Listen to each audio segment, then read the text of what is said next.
The Path to Arahantship by Luang Por Maha Boowa. On Body Contemplation. The practice of wisdom begins with the human body, the grossest and most visible component of our personal identity. The object is to penetrate the reality of its true nature. Is our body what we have always assumed it to be? An integral and desirable part of who we really are? To test this assumption, we must thoroughly investigate the body by mentally deconstructing it into its constituent parts, section by section, piece by piece. We must research the truth about the body with which we are so familiar by viewing it from different angles. Begin with the hair on the head, the hair on the body, the nails, the teeth, and the skin, and move on to the flesh, blood, sinews, and bones. Then dissect the inner organs one by one until the whole body is completely dismembered. Analyze this conglomeration of disparate parts to clearly understand its true nature.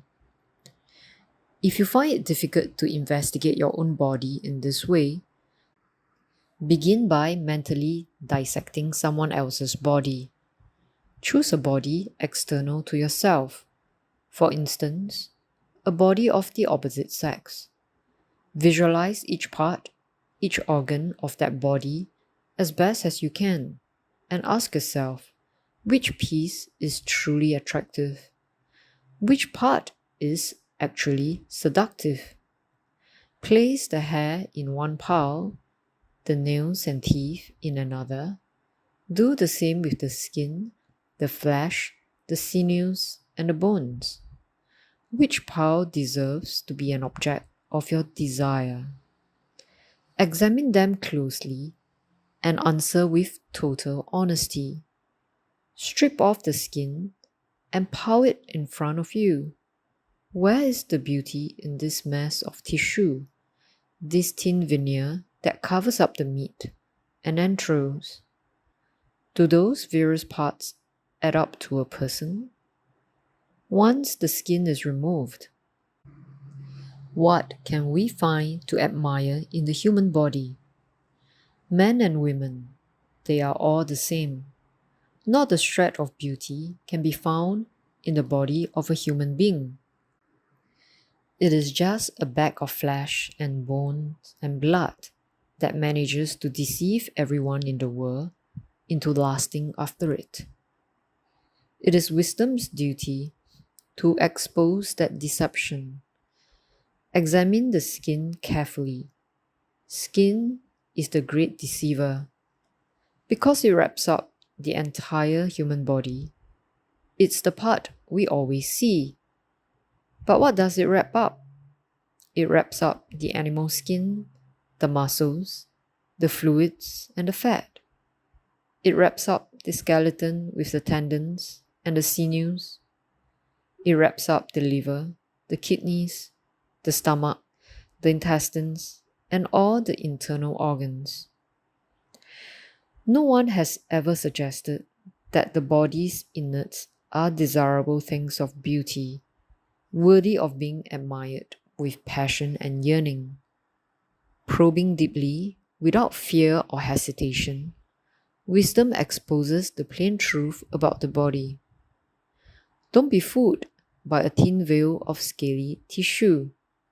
Peel it off and see what lies underneath.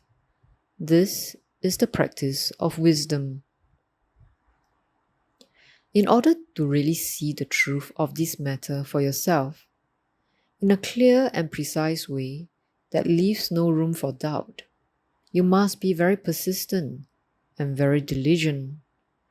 Merely doing this meditation practice once or twice, or from time to time, will not be enough to bring conclusive results. You must approach the practice as if it's your life's work, as though nothing else in the world matters, accept the analysis you are working on at that moment. Time is not a factor. Place is not a factor.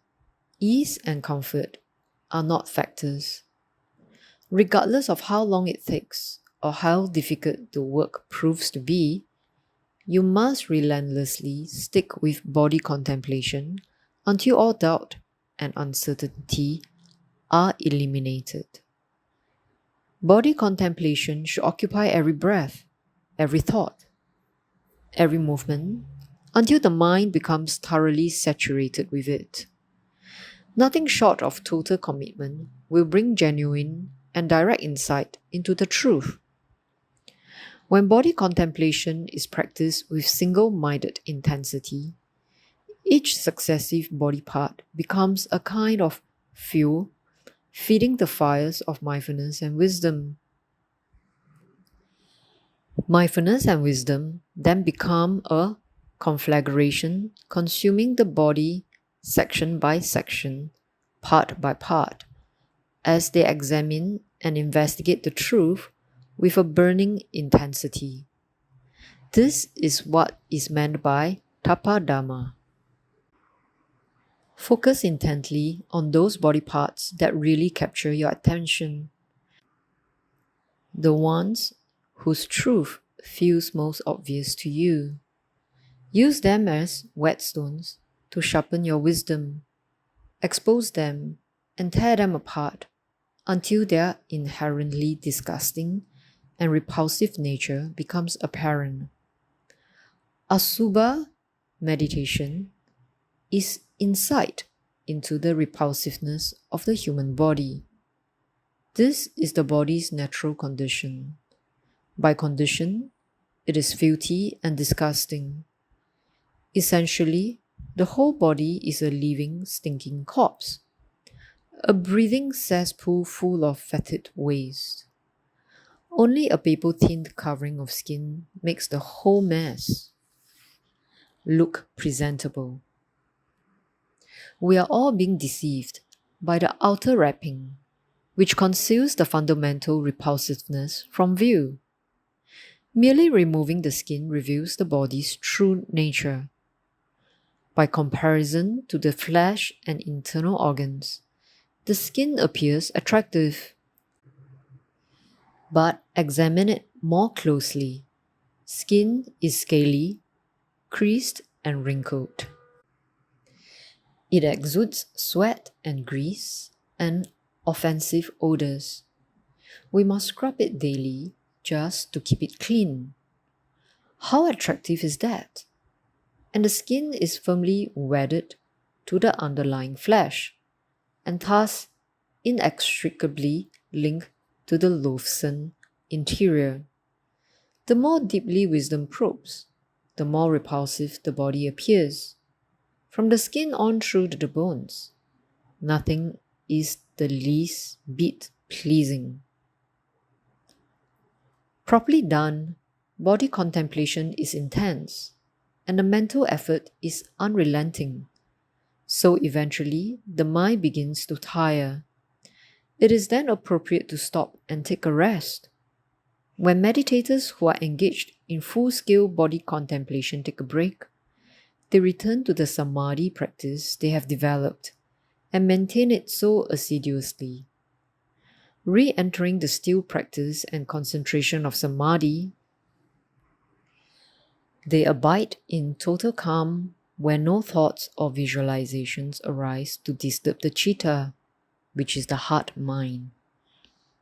The burden of thinking and probing with wisdom is temporarily set aside so that the mind can completely relax, suspended in tranquility. Once the mind is satiated with samadhi, it withdraws on its own, feeling reinvigorated and refreshed and ready to tackle the rigors of body contemplation again. In this way, samadhi supports the work of wisdom, making it more adept and incisive. Upon withdrawal from samadhi, the investigation of the body immediately begins anew. Each time you investigate with mindfulness and wisdom, the investigation should be carried out in the present moment. To be fully effective, each new investigation must be fresh and spontaneous. Don't allow them to become carbon copies of previous ones. An immediacy of being exclusively in the present moment must be maintained at all times. Forget whatever you may have learned. Forget what happened the last time you delved into the body's domain. Just focus your attention squarely in the present moment and investigate only from that vantage point. Ultimately, this is what it means to be mindful. Mindfulness fixes the mind in the present, allowing wisdom to focus sharply. Learned experience is stored as memory, and as such should be put aside. Otherwise, memory will masquerade as wisdom. This is the present imitating the past. If memory is permitted to replace the immediacy of the present moment, then genuine wisdom will not arise. So, guard against this tendency in your practice.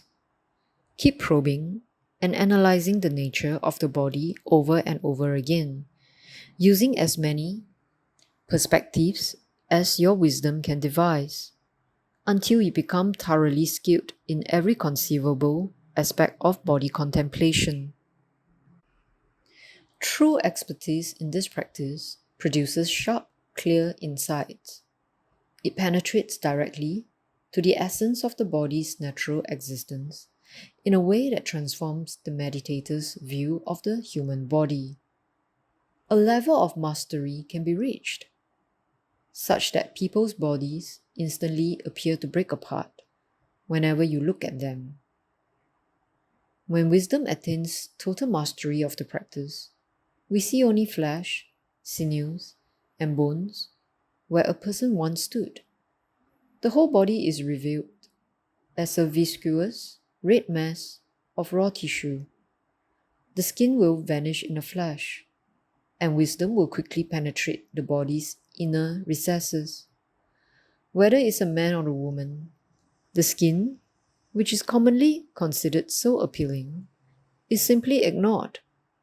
Wisdom penetrates immediately inside, where a disgusting, repulsive mass of organs and bodily fluids fills every cavity. Wisdom is able to penetrate to the truth of the body with utmost clarity. The attractiveness of the body completely disappears. What then is there to be attached to? What is there to last after? What in the body is worth clinging to? Where in this lump of red flesh is the person? The defilements or calamities have woven a web of deception concerning the body, fooling us with perceptions of human beauty and exciting us with lustful thoughts.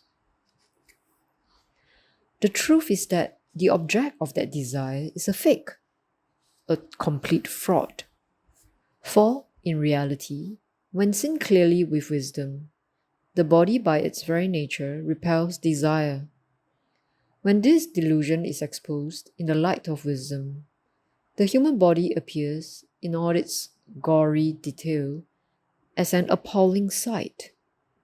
Seen with absolute clarity, the mind shrinks from it instantly.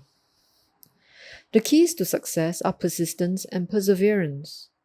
Always be diligent and alert when applying mindfulness and wisdom to the task. Don't be satisfied with partial success. Each time you contemplate the body, carry that investigation through to its logical conclusion. Then quickly re-establish an image of the body in your mind and begin the process all over again. As you delve deeper and deeper into the body's interior, the various parts will gradually begin to break up, fall apart, and disintegrate right before your eyes.